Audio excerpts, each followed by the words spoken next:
Hello. I'm doing this video tonight on the abuse becomes the abuser and hurt people. I'm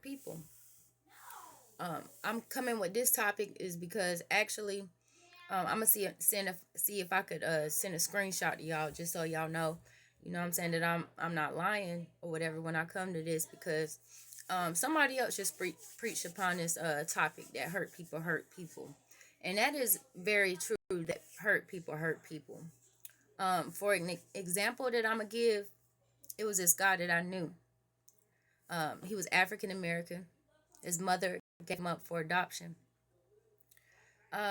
She was a drug addict, and sometimes people aren't able to understand why people do the things they do. Sometimes it seems like, when a woman or a man has a child, that by nature or by tradition, that they should raise those children, but sometimes God has a different plan. Sometimes what his plan is, is not for those parents that conceive that child to help that child grow and maneuver in what today's their purpose or what they're supposed to do. I'll give an example. I think his name is Tommy Davidson. I want to say Tommy Davidson Jr. Let me look. He said that he was given up for adoption. His mother was white. Yeah, his mother was his adopted mother was white. He said that he grew up thinking that he was still her biological son. Even though he was a son, he thought that he was biological. He said because nobody had taught him that when he was little. He said that he thought just like dogs have different color animals or different colored puppies, that that he thought that he was the same way. So get back to what I was saying, because I don't want to get lost. The friend that I knew, he was African American. His mother gave him up for adoption.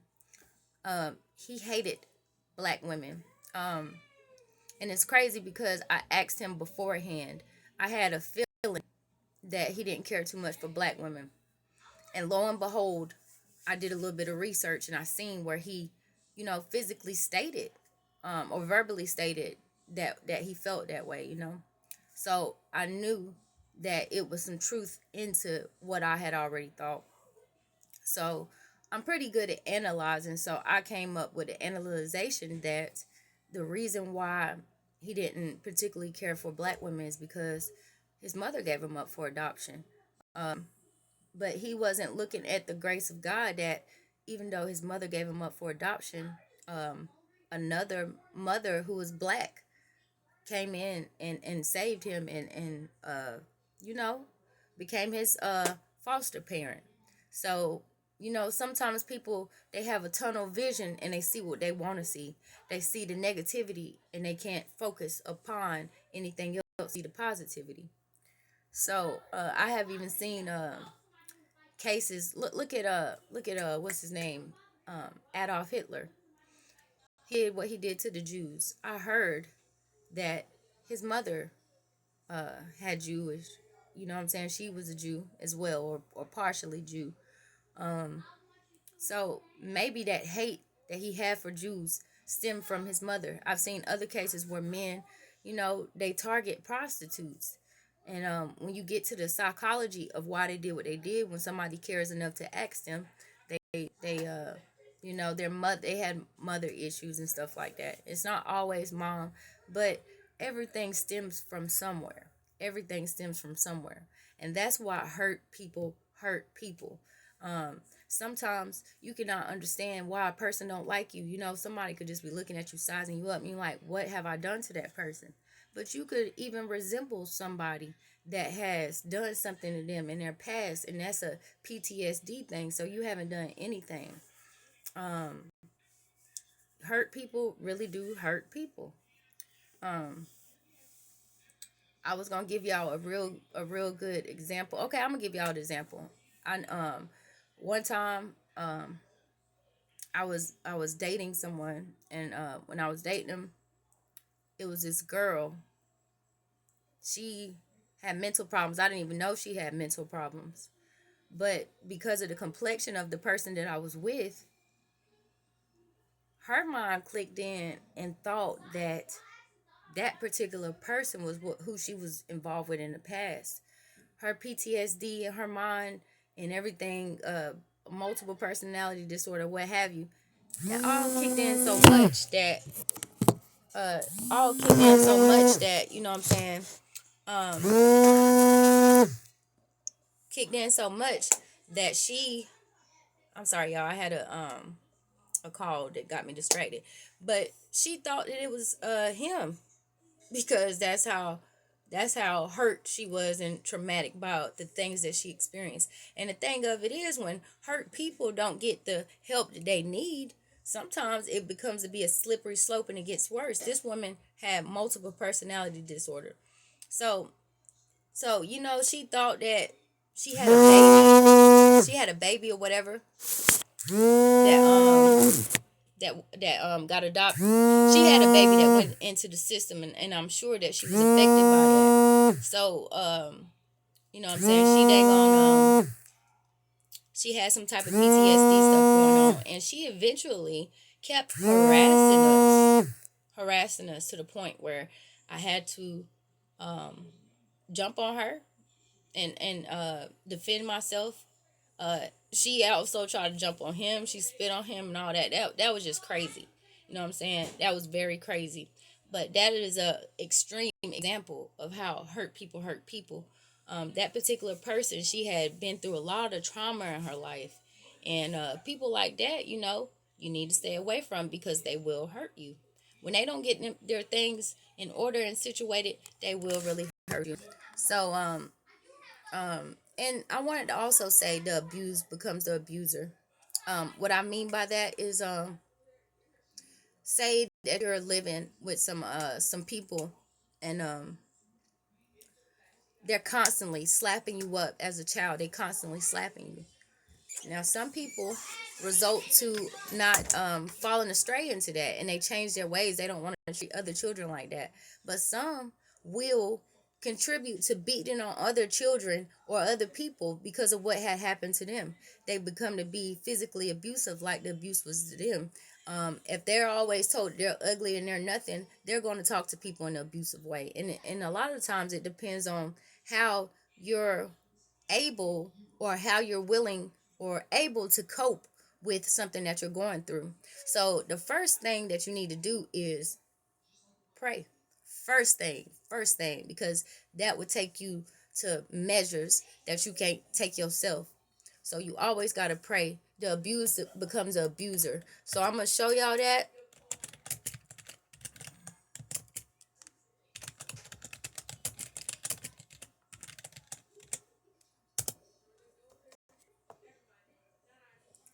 Okay. Hurt people, and the abuse becomes the abuser. Okay.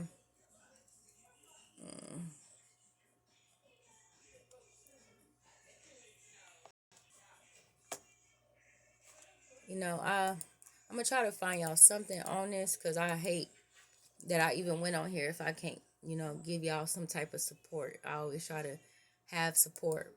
So I'm gonna read it for y'all.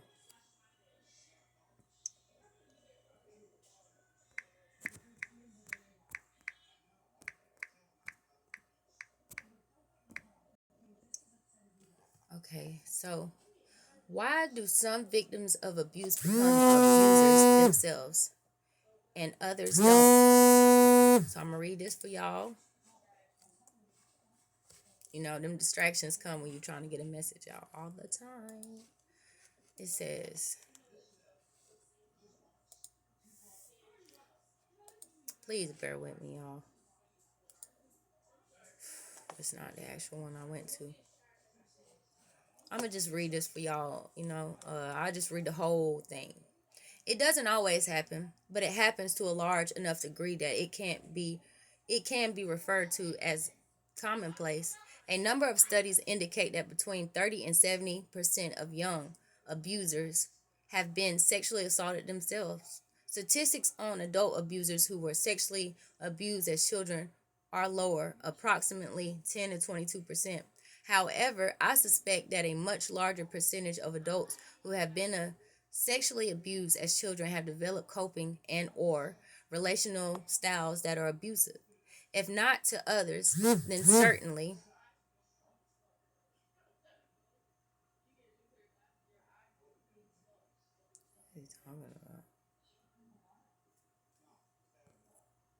I'm sorry, y'all.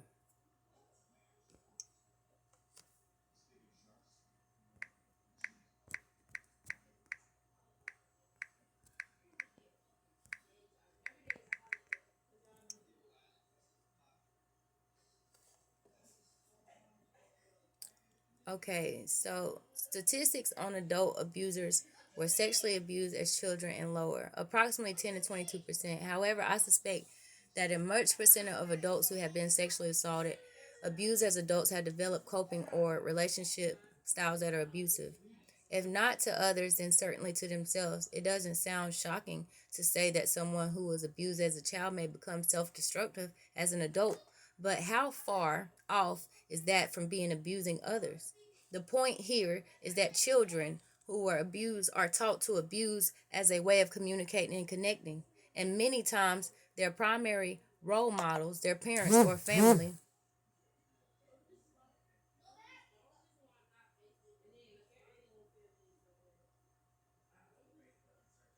family, uh, member, their family members are the ones who taught them this. Why would anyone repeat behavior that has hurt him or her so profoundly? Almost no one consciously set out to become abusive. The behavior is handed down over generations because it is learned behavior. The behavior feels familiar and it feels like home. It is instinctive. Furthermore, the abuse may not know any other way to behave. Adults who have been abused as children by their loved ones mix up love and abuse. It is both a natural for them way to communicate and release of an anxiety. The anxiety surrounding the original abuse. It is a way to turn the tables and finally have a sense of power or control in the intimate relationships. Many times there are they are able to cover up their behavior from the outside world and only exhibit abusive tendencies which those closest to them. That's either the way it was their original abuser, or it was a way to carry on the secret that they lived their whole entire life. Abused children grow up with low self-esteem. Many feel inadequate. They wonder if they deserve to be abused. Oftentimes their abuser convinced them that they deserve the abuse at the same time they were told them that they loved them. Deep down, abusers don't believe that they deserve a healthy, loving relationship. If you even know what that looks like. At this time, they carry a lot of anger about what has happened to them. The world is not a fair place. The defense system, while initially traumatized, have now become overreactive. They are in a constant state of fight or flight. The automatic defense systems are driving them to attack before they get attacked. By abusing, no, I'm sorry, by becoming the abuser, they can now play the powerful role in the relationship.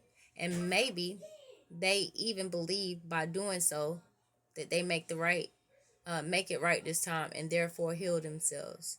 Finally, if love is tied into abuse by early experience, then the abusive survivors might even feel more alive when they are abusing themselves or others.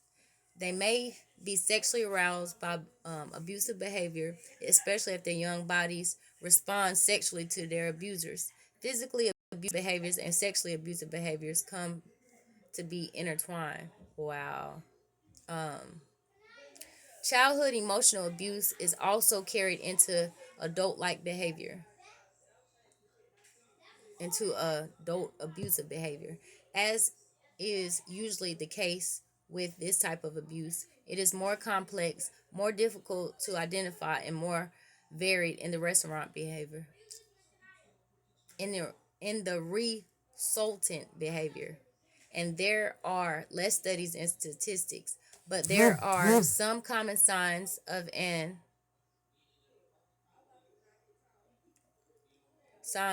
emotional abuser. Verbally abusive and demeaning behavior. Constantly criticizing and demanding. Emotional withholding and undermining. Using negative labels or pathologizing other people's behavior, showing little or no compassion and minimizing other feelings while describing themselves as a victim, counting the reality of the other of gaslighting, making others feel like they are crazy. Childhood emotional abuse victims become adult abusers for the same reasons that those who were sexually or physically abused become adult abusers, but they have even lower self-esteem. See my article on emotional abuse, and may try to cover it up by verbally attacking others before themselves are exposed as worthless individuals. So, how do we help someone break the cycle of abuse? Abusers have to first become aware of what they are doing, and then they have to want change. As anyone who has been in an abusive relationship knows, it is an extremely difficult task. Abusers are well defended in their behavior. They honestly believe that they are victims and not villains. And at one point, as children, they were partially correct. This sense of reality has been skewed in life and change.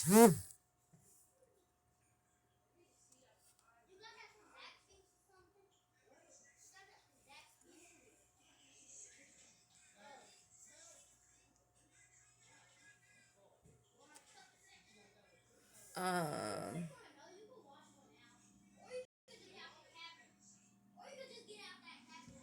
Childhood emotional. Y'all, you know what? I'm just gonna go ahead and end this video because it's been too much distractions. I got my point across. I'll talk to y'all later.